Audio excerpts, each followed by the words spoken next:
கொஞ்ச நாளாவே பார்த்தோம்னா, இந்த சோசியல் ஊடகங்கள்ல இந்த ஜிப்ஸிங்கிற அந்த கார்ட்டூன் வடிவில ஒரு நெறைய படங்கள், நூற்றுக்கணக்கான படங்கள் வந்து வைரலா போயிட்டுருக்குங்க. இது என்ன காரணம் அப்டின்னா, பெரிய பெரிய துறையில இருக்கிறவங்க, அப்புறம் திரைத்துறையினர் போன்ற பல நட்சத்திரங்கள்லாம் வந்து இந்த புகைப்படத்த வந்து அந்த கார்ட்டூன் ஷேப்ல வடிவமைத்து, அதுக்கப்புறம் அப்லோட் பண்ணிக்கிறாங்க சோசியல் மீடியால. இதனால தான் இந்த விஷயம் இந்த கார்ட்டூன் வந்து ட்ரெண்டிங்ல இருக்குங்க. 40 வருஷம் முன்னாடி நடந்த விஷயம் இப்ப எப்படி ட்ரெண்டிங்ல இருக்கு அப்படின்னா, இதுக்கெல்லாம் காரணம் ChatGPT தாங்க. இந்த ChatGPTயோட இந்த நிர்வாகத்தோட தலைமைச் செயலரா இருக்கிறது தான் ஷாம் ஆல்மண்ட்ஸ்.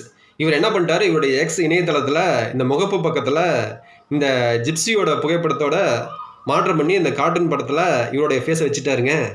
உடனே கூடியிருந்த மக்கள் வந்து இந்த ChatGPTல இந்த புகைப்படத்தெல்லாம் டவுன்லோட் பண்ணி, அதாவது ஜிப்ஸி புகைப்படங்கள்லாம் டவுன்லோட் பண்ணி அதுக்கப்புறம் சோசியல் மீடியாவுக்கு அப்லோட் பண்ணிட்டு இருக்காங்க. அதாவது ஒருத்தர் 2 பேர்னா இல்லைங்க. கோடிக்கணக்கான பேர் ஒரே டைம்லயே பண்ணும்போது என்ன ஆகுதுன்னா, இந்த CPU வந்து அதாவது கிராபிக்ஸ் கார்டுலாம் வந்து உருகும் சூழ்நிலை ஆயிடுச்சாங்க.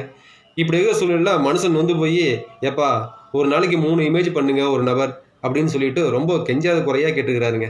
இருந்தாலும் நீ சொல்லி நான் என்ன கேட்கறது அப்படிங்கிற மாரி எல்லாரும் ஒரே டைம்ல அட் அ டைம்ல வந்து டவுன்லோட் பண்ணி சோசியல் மீடியாவுக்கு அப்லோட் பண்ணிட்டு இருக்காங்க.